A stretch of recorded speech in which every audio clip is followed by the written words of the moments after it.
얘기를 합니다.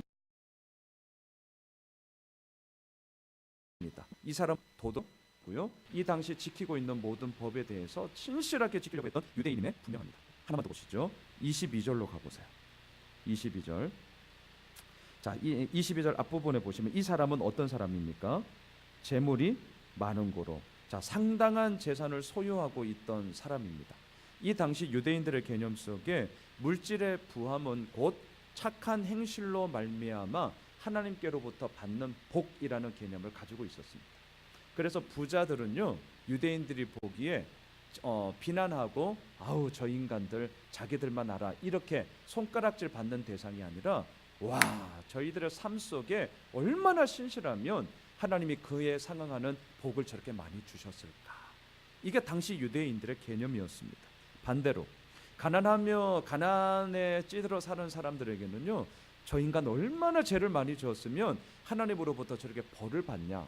이게 당시 유대인들이 가지고 있던 보편적인 개념이었어요. 자, 이 개념으로 볼 때 이 사람은 재물이 많은 고로 이퀄 신실하게 삶에 대한 하나님의 복을 누리고 있는 자다. 이렇게 사람들이 다 지켜보는 그런 자였음에 분명합니다. 이뿐만이 아니에요. 이 사람은 누구냐? 누가복음 18장 18절을 보니까 관리였어요. 또한 마태복음 19장 20절을 보니까 청년이었습니다. 그래서 우리는 이 마가복음 오늘 본문에 나오는 이 사람을 일컬어 부자 청년이라고 우리는 일컫게 되는 것이죠. 자, 돈, 명예, 세상에서 부러워할 만한 모든 것들을 다 가졌습니다. 더군다나 젊은이에요. 청년이에요. 앞날이 창창합니다. 남들이 보기엔 너무나도 완벽하고 남들이 보기엔 너무나도 부러운 대상이었습니다. 하지만 오늘 본문 17절에 이 부자 청년에게는 하나의 풀리지 않는 답답함, 풀고 싶으나 더욱더 뒤엉켜 있는 그런 풀어야 하는 채워지지 않는 공허함이 있었습니다. 그것이 뭡니까? 무엇을 해야 영생을 얻을 수 있는가? 자, 왜 모든 것을 갖추었음에도 불구하고 이러한 공허함과 답답함과 채워지지 않는 그러한 부족함들을 느꼈을까요? 그게 첫 번째 좀 우리가 생각해 보고자 하는 질문입니다. 돈 많잖아요. 젊잖아요. 관리라니까요. 앞날이 창창합니다. 뭐가 부족하냐고요. 얼마나 좋습니까? 그럼에도 불구하고 왜 이 부자 청년의 마음에는 이런 공허함과 채워지지 않는 빈 마음이 있었을까? 17절에 보시면 이 부자 청년의 질문에서 그것에 대한 힌트를 찾아볼 수 있죠. 내가 무엇을 하여야 영생을 얻을 수 있습니까? 자, 이 부자 청년의 개념 속에는 영생이 무엇입니까? 내가 무엇을 함으로 말미암아 얻어지는 소위 내 노력의 결과물이 영생이라는 생각을 가지고 있었던 것이죠. 자, 그래서 어려서부터 다 계명을 지켰습니다. 열심히 했겠죠. 좀 아니다 싶으면 어떻게 할까요? 더 열심히 했겠죠. 더 아니다 싶으면 어떻게 했겠습니까? 더더욱 열심히 했겠죠. 자, 제가 열심의 함정이 이 패턴에 빠지기 시작하면요, 이 함정에 빠지기 시작하면 답이 없어요. 죽습니다. 열심히 했는데 안 됐다? 더 열심히 하겠죠. 더 열심히 했는데 안 됐다? 더 열심히 하겠죠. 사람 죽어요. 지금 이 청년의 문제의 가장 심각한 것은 내가 무엇을 함으로 말미암아 이 영생이라는 것까지도 내가 얻을 수 있는 노력의 결과물이다라는 생각이 이 함정 속에 빠져 있었습니다. 우리는 알고 있습니다. 영생은요, 내가 뭘 열심히 해서 얻는 것이 아니라 하나님을 믿음으로 말미암아 얻게 되어지는 선물이죠. 믿음의 선물이라고요. 그런데 영생은 내가 무엇을 함으로 얻게 되어지는 결과물이다라고 하는 생각에서부터 열심히 하면 할수록 하나님의 말씀인 진리와는 더 거리가 멀어지기 때문에 열심히는 하는데 공허해요. 뭔가 부지런히 하는데 삶의 분주함은 더 있어. 여러분, 이것이 아주 심각한 문제죠. 그리고 풀어나갈 수 있는 방법이 없는 거예요. 그래서 이 부자 청년이 어떻게 합니까? 지금 예수님이 길에 가실 때에 집에 계신 것도 아니에요. 회당에 계신 것도 아니에요. 부자라니까요. 관리예요. 청년이에요. 얼마나 그 답답함이 컸으면 길에 가시는데 덥적 엎드려서 오늘 묻잖아요. 선한 선생님이여, 내가 뭘 해야 영생을 얻을 수 있겠습니까? 자, 이 청년의 이 마음이 보이셔야 됩니다. 자, 그러자 18절을 보세요. 예수님이 이렇게 말씀하세요. 같이 읽어보실까요? 시작. 예수께서 이르시되 내가 어찌하여 나를 선하다 일컫느냐? 하나님 한 분 외에는 선한 이가 없느니라. 자, 부자 청년에게 보이신 예수님의 첫 번째 반응은 내가 뭘 해야 영생을 얻을 수 있습니까? 라는 이 질문에 대한 즉답이 아니에요. 그렇죠? 오히려 보세요. 사소한 것처럼 좀 보이는 선한 선생님이여 라고 하는 그 호칭을 문제를 삼습니다. 그리고 18절에 보면 마치 예수님이 시비를 거는 것 같아요. 시비를. 야, 네가 어찌하여 나를 선하다 말하냐? 뭔가 좀 시비 거는 느낌이에요. 아주 시니컬해요. 좀 뭔가 좀 상당히 매몰차요. 자, 두 번째 질문. 왜 예수님은 이 부자 청년에게 좀 시니컬하게 왜 나한테 이래? 왜 나를 선하다 일컬어? 이런 식의 뉘앙스를 풍겼을까? 이게 좀 고민이었어요. 예수님 스스로 자신이 선하다고 여기지 않아서 그런가? 물론 그런 건 아니죠. 그렇다면 왜 이 청년에게 어찌하여 나를 선하다 일컫느냐라고 말씀을 하셨을까? 이것은요, 부자 청년이 단지 예수님을 어떻게 인식하고 있죠? 선한 선생님으로만 인식하고 있기 때문이죠. 자, 다시 말할까요? 예수님은 선생님이 아니라 살아계신 하나님의 아들이죠. 우리가 지금 마가복음 10장 17절을 읽잖아요. 하지만 마가복음 1장부터 9장까지 쫙 흘러오는 스토리를 통하여서 마가가 마가복음을 통하여서 뭘 외치고 있습니까? 예수님은 그리스도라는 거죠. 하나님의 아들로서 이 땅에 오셔서, 그리고 이제 지금 우리가 새벽마다 보고 있는데 마가복음 11장부터 16장까지 나머지 6장은 마지막 고난주간, 한 주간을 자세하게 뚫어져라 현미경처럼 세세하게 스팟라이트를 비추고 있어요. 왜요? 예수 그리스도는 이 땅의 인자로서 우리들의 생명을 위하여 자신의 몸을 기꺼이 내어주신 분이다라는 것을 선포하기 위함이었죠. 그런데 이 부자 청년에게 예수님은 누구냐고요? 단지 선한 선생님. 선한 선생님. 그걸 지금 예수님은 깨고 싶은 거예요. 나를 어찌 선하다 일컫느냐? 본인이 선하지 않아서가 이 얘기를 하는 것이 아니라 마치 이런 거죠. 야, 나를 한낱 선생으로만 여기면서 나를 어찌 선하다고 아부떠냐? 이런 뉘앙스.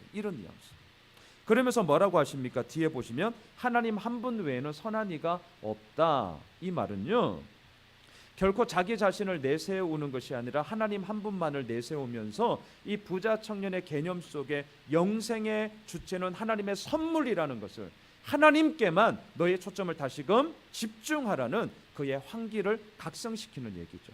왜? 지금 이 사람의 초점은 뭡니까? 내가 무엇을 하여야 해요. 지금 보이시죠? 내가 무엇을 하여야 된다니까요.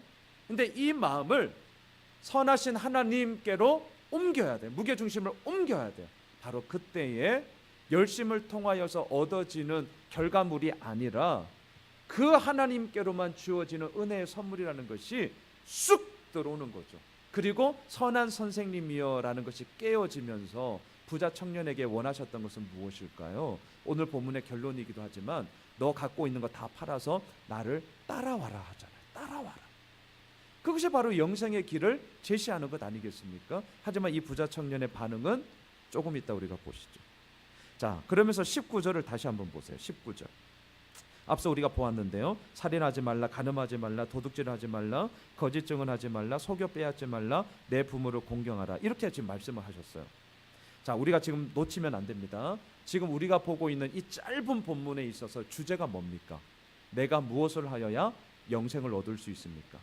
이 질문에 대한 답을 지금 예수님이 하고 계시죠. 여러분, 만약에 저 이런 생각을 해봤거든요. 누군가가 저에게 목사님 어떻게 해야 영생을 얻을 수 있습니까? 라고 저에게 묻는다면, 우리 믿음의 가족들에게 묻는다면 뭐라고 대답하시겠어요? 하나님을 믿으십시오. 네, 예수 그리스도를 믿으셔야죠. 그 예수님만이 우리들의 영생을 주시는 주체이십니다. 하나님을 우리가 온전히 믿어야 합니다. 그 믿음의 길을 교회를 통하여서 함께 우리는 누렸으면 좋겠습니다. 뭐 이렇게 대답을 하는 거 아니겠어요? 예수님도요, 얼마든지 하나님의 은혜로 말미암아 주어지는 구원의 선물을 그냥 바로 얘기하시면 되잖아요. 아니면 그 기억나십니까? 수가성에 있던 그 여인에게는 뭐라고 말씀하십니까? 아예 대놓고 말합니다. 내가 메시아야. 내가 그리스도야. 아예 고로 나를 믿어라라고 강력하게 말씀하신 적도 있어요.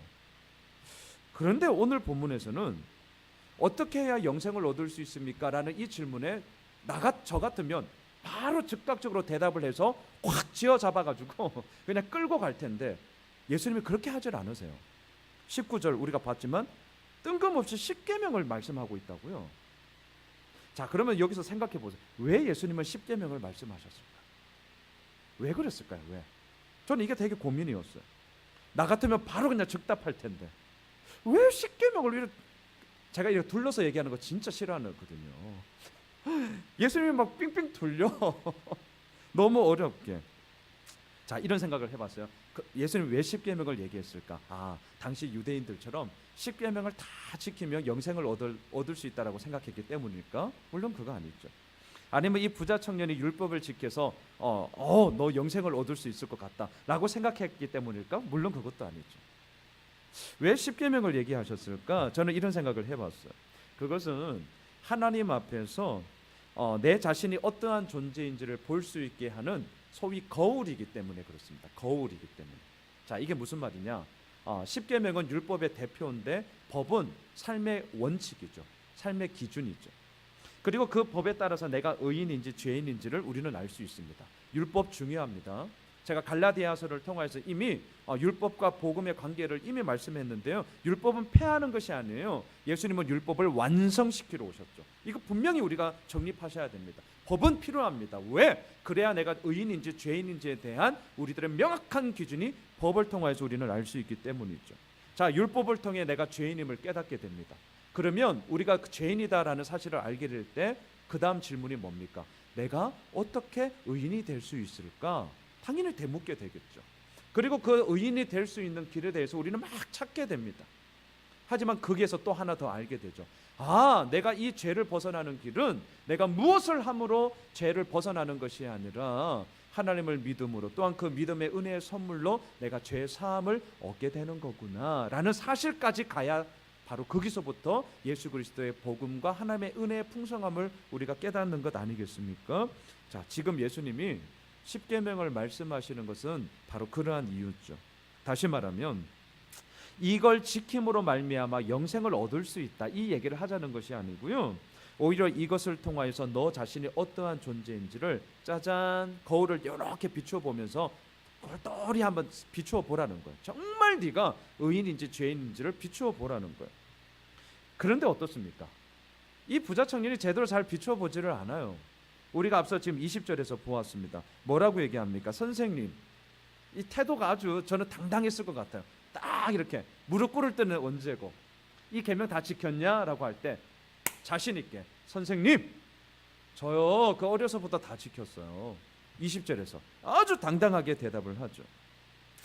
자, 그런데 우리는 알고 있습니다. 이것이 부자 청년의 아킬레스건이라니까요.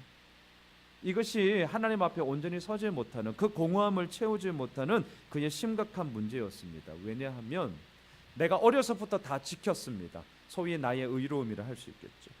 이러한 의로움이, 자신의 의로움이 결국은 날마다 필요한 하나님의 은혜를 점점 더 멀리 떠나보내게 하는 정작 걸림돌이 되었기 때문이죠. 자, 예수를 믿는 우리들, 수요 예배 이 저녁을 나올 정도면 앞서 제가 말씀을 드렸지만 하나님이 나의 주인인가, 이런 고백의 유무 가지고 고민하는 자들이 우리 아니잖아요. 이미 있죠.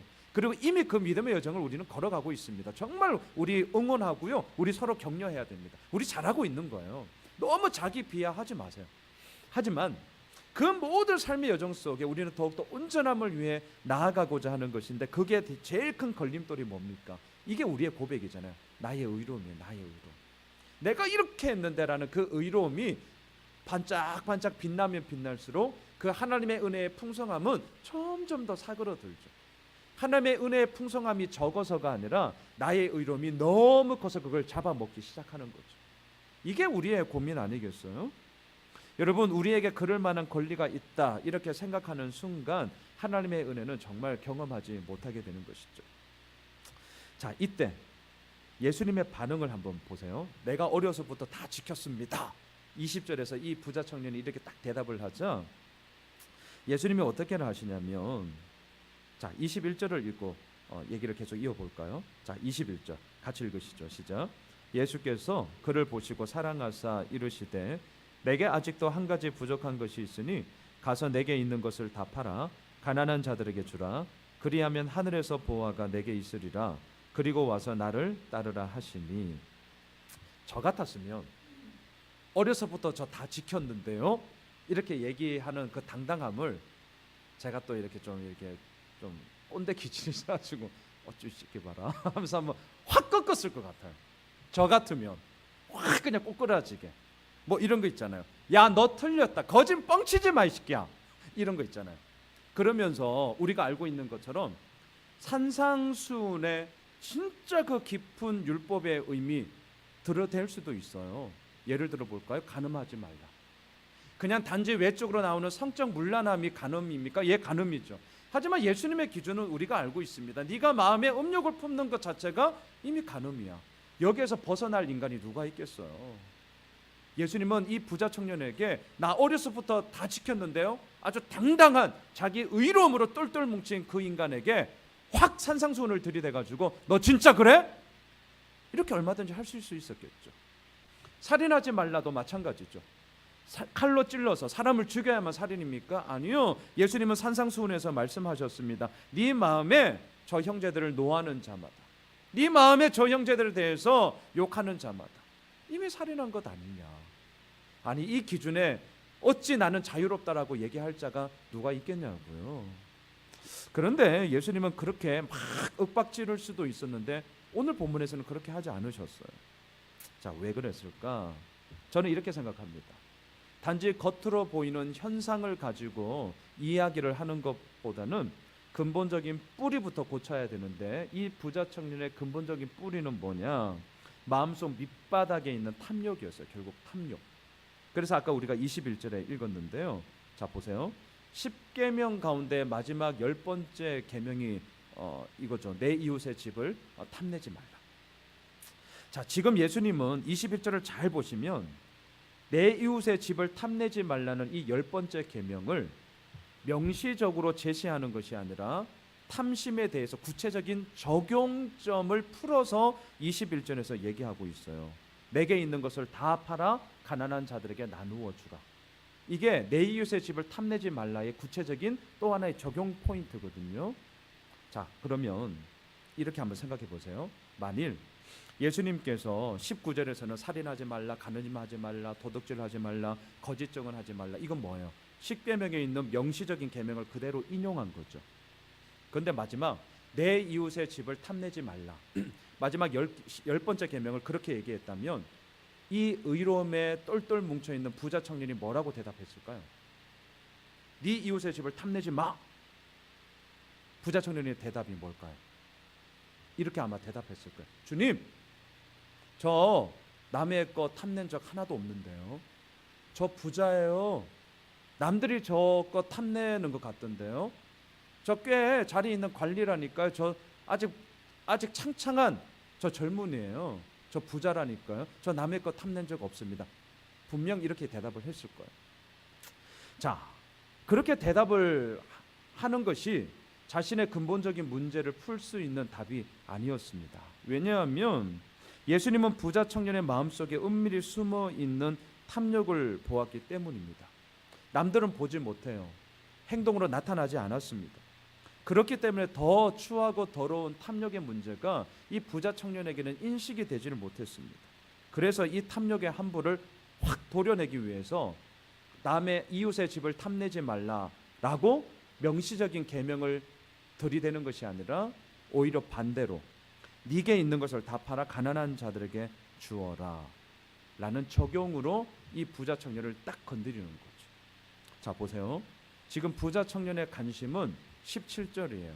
내가 무엇을 하여야 영생을 얻을 수 있습니까? 얻는 것에 관심이 있죠. 가지는 것에 관심이 있어요. 얻는 것에. 그런데 예수님은 반대였어요. 얻기 원하는 부자 청년에게 뭘 말씀하세요? 네가 가지고 있는 것을 가난한 자들에게 줘. 얻음과 줌이 지금 충돌하고 있어요. 자, 지금 예수님의 이 포인트를 지금 잘 보셔야 돼요. 자, 이제 그러면 부자 청년의 남아있는 선택지는 딱 두 개밖에 없어요. 딱 두 개예요. 첫째, 뭡니까? 이 땅의 보화를 버리고 하늘의 보화를 취하는 것. 반대로 두 번째, 이 땅의 보화를 움켜쥐고 하늘의 보화를 버리는 것. 둘 중에 하나예요. 나머지 없어요. 다른 선택지 없어요. 이 땅의 보화를 움켜쥐든지 하늘의 보화를 움켜쥐든지 둘 중에 하나를 움켜줘야 했습니다. 부자 청년이 그의 재산을 버리는 것은 예수님의 명령이었습니다. 하늘의 보화를 얻기 위해서 반드시 그 재물이라는 우상을 버려야 했습니다. 물론 여기서 오해는 하지 마십시오. 예수님은 재물이 많은 것 그 자체를 가지고 터부시하거나 아주 냉소적인 판단으로 재물 많은 것 자체를 죄로 여긴 적은 단 한 번도 없으세요. 이거 우리가 균형 잡으셔야 됩니다. 부자가 다 나쁜 것도 아니고 그렇다고 해서 가난한 자가 다 착한 것도 아니에요. 그렇지 않습니다. 지금 예수님은요, 이런 이분법적인 논리로 이 문제를 다루는 것이 아니라 부자 청년에게 원하는 것이 있는데 그것은 탐욕에 빠지지 말고 오로지 하나님께 그 마음을 두며 그의 길을 따르라는 것을 얘기하고자 함이었던 것이죠. 지금 부자 청년은 돈이 아니라 예수님을 믿어야 했습니다. 부자 청년은 영생을 얻기 위해서 계명을 더 열심히 지키고자 하는 것이 아니라 영생을 주시는 하나님을 믿어야 했다니까요. 그게 오늘 큐티 본문이잖아요. 하나님을 믿어라. 하나님을 믿어라. 여러분, 그 믿음의 여정 가운데 오늘 큐티 본문 생각나십니까? 그 믿음의 여정 가운데는 믿음과 의심이 늘 싸운다니까요. 이 산더러 들리어 바다에 던지어라. 세상에서 그 얘기하면 미친놈 얘기 들어요. 미친놈 얘기 듣는다고. 그래서 사람들은 얘기하죠. 야, 정말 웃기고 있네. 웃기고 있네. 자, 이 산더러 들려 바다에 던지오라. 뭘 얘기하는 겁니까? 우리가 그렇게 아무리 열심히 외친다고 그게 될 것 같습니까? 안 돼요. 뭘 얘기하는 거죠? 그것을 이루시는 주체가 누구냐는 거죠. 하나님을 믿으라라니까요. 근데 우리는 하나님에 대해서 너무 많은 것들을 생각함으로 말미암아 여러 가지 많은 불순물들이 끼이죠. 그 포장지가 너무 많아져서 도대체 이게 하나님인지 하나님에 대해서 그냥 알아가는 건지 헷갈릴 때가 참 많이 있습니다. 오늘 부자 청년도 마찬가지죠. 계명을 지켜서 영생을 얻는 더 열심히 살아가는 길이 아니라 그 영생을 주시는 하나님을 믿어야 했습니다. 그렇기 때문에 예수님은 부자 청년에게 너무나도 명확하게 지금 말씀하시는 거죠. 나를 따르라. 그런데 22절 보고 오늘 말씀을 좀 정리해 볼까요? 자, 22절 읽겠습니다. 시작. 그 사람은 재물이 많은 고로 이 말씀으로 인하여 슬픈 기색을 띠고 근심하며 가니라. 17절에 보면 부자 청년이 예수님께 올 때는 어떻게 왔습니까? 17절에 보세요. 달려왔죠. 달려왔다니까요. 기대감이 있었던 거죠. 뭔가 얻을 수 있다는 거였죠. 아싸, 예수님이 왔어. 만나면 뭔가 얻을 수 있어. 막 달려간다니까요. 달려갈 때는 언제고? 지금 22절 마지막 어떻게 합니까? 슬픈 기색을 띠고 근심하며 돌아가고 있습니다. 슬픈 이 단어를 제가 원어를 보니까요, 고통을 받음으로 말미암아 비탄에 잠기다라는 뜻이더라고요. 고통을 받음으로 말미암아 비탄에 잠기다. 예수님이 모든 재산을 포기하라라고 한 것은 이 부자 청년에게 있어서 너무나도 큰 고통이었고 비탄에 잠겨 떠나게 된 것이었습니다. 왜? 부자 청년에게는요, 실은 돈이 전부였기 때문이죠. 왜? 부자 청년에게 돈은 자신의 모든 존재 가치였기 때문에 그렇습니다. 이 부자 청년의 문제는요, 열심이 없다, 열정이 없다, 이게 문제가 아니에요. 열심이 있었어요. 그 누구보다도 열정이 있었습니다. 하지만 이 부자 청년의 근본적인 문제는 뭐냐? 예수님을 단지 선한 선생님으로만 여겼고요, 그 선한 선생님으로만 여겼기 때문에 나를 따르라라는 전적인 구원의 초청의 그 길에 이 자는 온전히 따를 수가 없었던 것이죠. 자, 말씀을 이렇게 좀 정리하겠습니다. 지금 부자 청년과 대화를 나누고 있는 예수님이 누군 줄 아세요? 진짜 부자 청년이죠. 이해되세요? 네, 지금 이 부자 청년과 대화를 나누고 있는 예수님이야말로 진짜 부자 청년이라니까요. 예수님은 우리가 감히 상상할 수도 없을 만큼 부자시잖아요. 왜? 영원 전부터 계셨고요, 하나님의 아들로서 그 많은 보화가, 그 높디 높은 영광의 자리를 하나님과 함께 성령님과 함께 영광과 기쁨과 자유와 삼위일체로 함께 계셨던 그 놀라우신 분이 바로 이 부자 청년이신 예수 그리스도 아닙니까? 하지만 그 어마어마한 부를 다 버리시고 세상 그 어느 누구보다도 가난한 아무것도 없는 그 자리로 오셨죠. 왜요? 이유는 딱 하나밖에 없어요. 우리를 사랑하셨기 때문에. 그래서 21절을 잘 보세요. 21절. 이 사랑의 이야기가 오늘 21절에도 이렇게 흘러가고 있습니다. 예수께서 그를 보시고 사랑하사. 이게 진짜 부자 청년이신 예수님께서 영생의 길을 묻고 있는 부자 청년을 향한 진짜 마음이었어요. 다시 말할까요? 사랑했기 때문에 영생의 길을 묻는 이 자에게 영생의 길을 지금 제시하고 있는 거예요. 너 다 팔고 나서 거지로 거름뱅이로 살아라, 이게 아닙니다. 그를 사랑하셨다니까요. 사랑해서요. 미워해서가 아닙니다. 정말 사랑했기 때문에 자신의 탐욕을 보지 못하는 그에게 이 자신을 보게 하셨어요. 정말 사랑했기 때문에 갈 바를 알지 못하는 그에게 나를 따르라고 직접 구원의 길을 초청하고 계시잖아요. 사랑하기 때문에. 여러분, 이게 예수님의 마음입니다. 이게 오늘 우리들을 향한 하나님의 마음입니다. 바라기는 내가 무엇을 하여야 영생을 얻으리까? 영생은 내가 하는 신앙적 열심이나 내가 하는 희생적인 수고나 내가 하는 헌신으로 정녕 결코 이루어지는 게 아닙니다. 우리 이거 진짜 확실하게 해야 됩니다. 영생은 나를 따르라. 오늘도 우리들에게 부르시는 그 하나님의 초청, 그 진짜 부자 청년이신 예수님을 믿는 것이죠. 그리고 그 믿음의 여정에서 주어지는 은혜에 대한 감사함으로 우리가 어찌 게으를 수 있겠어요. 그 감사함의 반응이 열심이라는 패턴으로 나타나게 되는 것이죠. 우리가 이 부분을 오늘 이 부자 청년의 이야기를 통하여서 다시 한번 기억하시면서 오늘 처음과 마지막을 꼭 기억하세요. 우리가 급할 때는 막 달려가요. 별 수 없습니다. 뭔가 얻을 것 같으면 달려간다니까요. 하지만 내 수 틀리면 근심하며 돌아갑니다. 이게 우리라는 것을 오늘 이 본문을 통해서 우리 역시 고백해야 됩니다. 그러하기에 오늘도 나를 따르라. 진짜 부자 청년이신 예수 그리스도의 그 따름의 초청이 우리들에게 진짜가 되었으면 좋겠고요. 그 믿음의 여정 속에서 하나님의 부유한 은혜가 무엇인지를 경험하게 되는 4월 이 한 달이 되시길 주님의 이름으로 축원합니다. 우리 함께 찬양하고 기도하는 시간 갖겠습니다. 수많은 무리들 줄지어 그분을 보기 위해 따르네. 평범한 목수이신 그분 앞에 모든 무릎이 꿇어 경배하네. 우리 이 찬양으로 다시 한번 주님을 따르는 그 길 속